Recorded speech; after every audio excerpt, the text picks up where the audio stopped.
इस पर श्री राम कहते हैं कि विभीषण जी लक्ष्मण जी के असली स्वरूप को नहीं जानते हैं, इसलिए वे उन्हें रोक रहे हैं। लक्ष्मण जी बड़े भाई राम की प्रदक्षिणा करके रणभूमि में जाते हैं।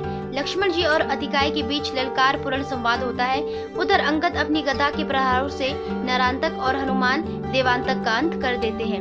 रणभूमि में हनुमान जी रावण के तीसरे पुत्र त्रिशिरा का उसी के अस्त्र से वध कर देते हैं। सुग्रीव जी के हाथों रावण के सेनापति अकम्पन मारा जाता है। उधर लक्ष्मण जी और अतिकाय के बीच युद्ध जारी होता है।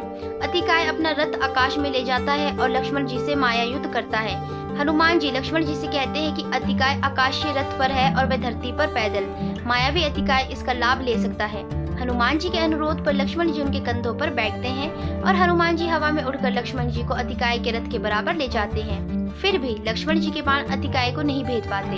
तब इंद्र पवन देव के माध्यम से लक्ष्मण जी तक ये रहस्य पहुंचाते हैं कि अतिकाय को ब्रह्म कवच प्राप्त है, इसलिए उसे केवल ब्रह्मास्त्र से ही भेदा जा सकता है। तब लक्ष्मण जी धनुष पर ब्रह्मास्त्र का संधान करते हैं और अतिकाय के ब्रह्म कवच को भेद कर उसका वध कर देते हैं।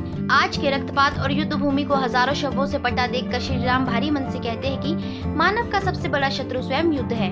मानव संस्कृति की पुनः विजय तब होगी जब संसार में सत्य और न्याय के लिए मानव को युद्ध की आवश्यकता ना हो। उधर लंका में जहाँ कभी संगीत सभाएं सजती थी, वहाँ आज केवल मौत का सन्नाटा पसरा हुआ है।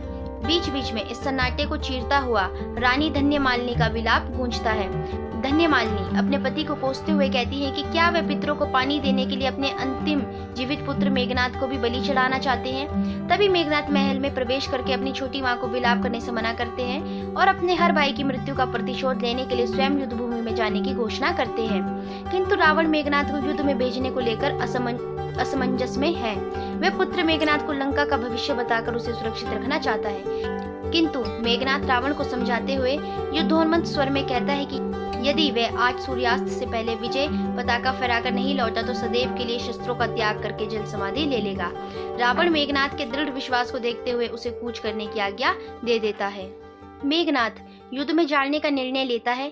उसकी माता मंदोदरी अपनी पुत्र वधू सुलोचना के पास जाकर अपने मन का डर कहती है, किंतु सुलोचना स्थिर भाव से कहती है कि उसका पति कोई पहली बार युद्ध में नहीं जा रहा है।